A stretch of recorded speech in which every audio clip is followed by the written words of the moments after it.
dit ça quand une improvisation, c'est soudain une improvisation, comme vous dites, qui tient du miracle, où tout le monde constate. D'ailleurs, ce qui est souvent très émouvant, c'est que tout le monde le constate au même moment, sans rien dire.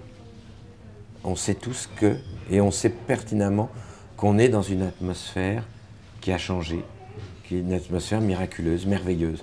Villard appelait ça l'après-midi merveilleuse, le jour où tout prend, où la pièce se lève toute seule. Et ça ne dépend plus du vouloir d'un ou d'un acteur. On n'a même pas besoin de le dire, les gens après se consultent du regard, ça a eu lieu. Alors effectivement, ça tient vraiment de l'esprit, parce que quand on est dans le volontarisme, tant qu'on est dans le volontarisme, qu'on décide de convoquer les fantômes, alors il faut qu'il se passe quelque chose là. Évidemment, il ne se passe rien. Il faut qu'il y ait d'un seul coup un espace suffisamment nu et suffisamment peuplé pour que soudain il y ait cette alchimie, cette chose qui se produit. Mais c'est tellement rare, il y a tellement de souffrance avant de pouvoir atteindre ce moment-là. Si on est patient, c'est formidable, il faut être infiniment patient.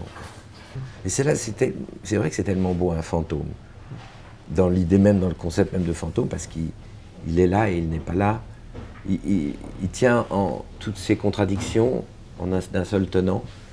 Il est totalement fluide et en même temps vous sentez sa présence. Enfin, c'est vrai où ce fantôme.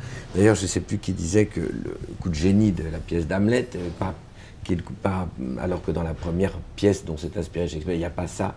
Il commence par le fantôme. Fait que le fantôme est là et ça crée un désir. Nous avons le désir des fantômes.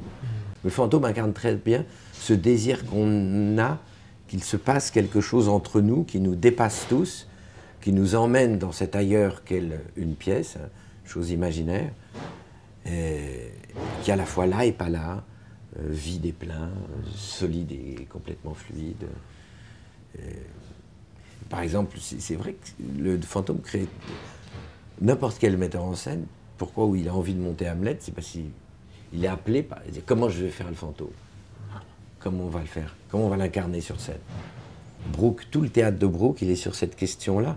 Je vais essayer de créer le merveilleux shakespearien, donc l'apparition du fantôme en un mot, avec rien.